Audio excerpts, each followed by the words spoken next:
la maison, il y a le printemps qui chante. Viens à la maison, tous les oiseaux t'attendent.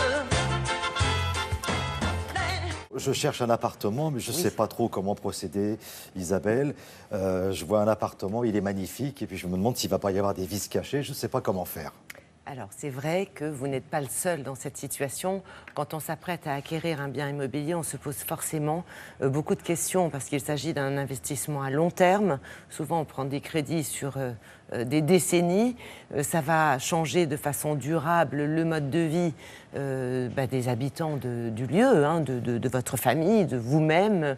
Donc, on se pose des questions. Est-ce que c'est le bon investissement? Est-ce que c'est bien placé? Quel est le potentiel de ce lieu? Est-ce que je peux l'aménager différemment?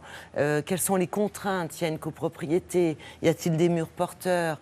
Bref, que puis-je faire et ne pas faire? S'il y a des travaux, comment les évaluer?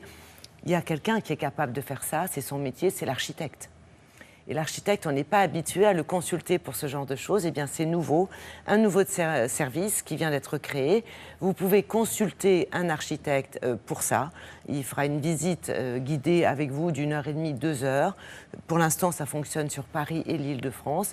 Et avec son savoir-faire professionnel, il va vous dire ce que vous pouvez faire, pas faire. Il va vous donner des idées, il va vous évaluer les travaux. En l'occurrence, nous sommes rendus à Saint-Mandé.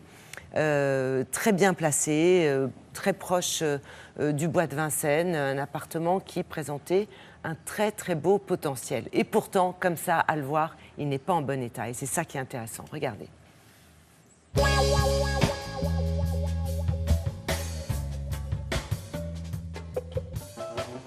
Nous sommes à Saint-Mandé, dans un appartement qui fait 116 mètres carrés, offrant 3 chambres, un grand double séjour. Il est exposé est-ouest. Il bénéficie donc d'une très belle lumière jusqu'au coucher du soleil. Alors, notre service consiste à accompagner le client dans le cadre d'une acquisition. Il se pose plein de questions. Il veut savoir s'il y a des vices cachés. Il veut savoir s'il peut déposer, construire ou modifier des façades, des galandages, des accès dans les parties communes. Il a besoin aussi d'être aidé dans la façon d'occuper l'espace. Donc on l'accompagne selon des hypothèses de transformation, de façon à ce qu'il puisse avoir une idée précise du budget qu'il aura besoin de dégager pour pouvoir construire et modifier l'ensemble de l'appartement.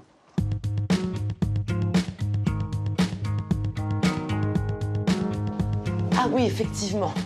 Voilà, cuisine dans son pur jus. Oui. Donc le principe, ça serait de déposer le galandage qui sépare aujourd'hui la pièce, cette cuisine de la pièce du séjour, pour avoir un prolongement sur cette grande terrasse ouverte sur ce jardin paysager.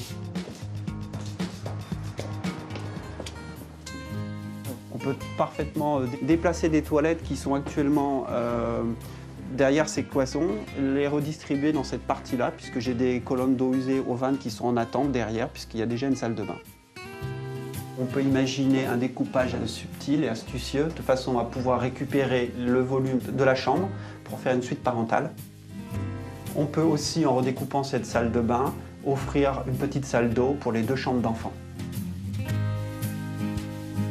Ça vaut le coup d'acheter cet appartement de 116 mètres carrés avec une terrasse vendu dans l'état à 850 000 €, avec à peu près 180 000 € de travaux. Cet appartement, une fois fini, réalisé sur mesure, sera largement en dessous du prix du marché. Alors Isabelle, vous allez nous surprendre. L'intérêt, ce serait plutôt d'acheter un appartement moi, je trouve... En mauvais état. Je trouve qu'il vaut mieux payer des travaux que du notaire, excusez-moi. Mais quand vous achetez un appartement qui est en mauvais état, forcément, vous le payerez moins cher. Donc, ça vous coûtera moins cher en notaire également.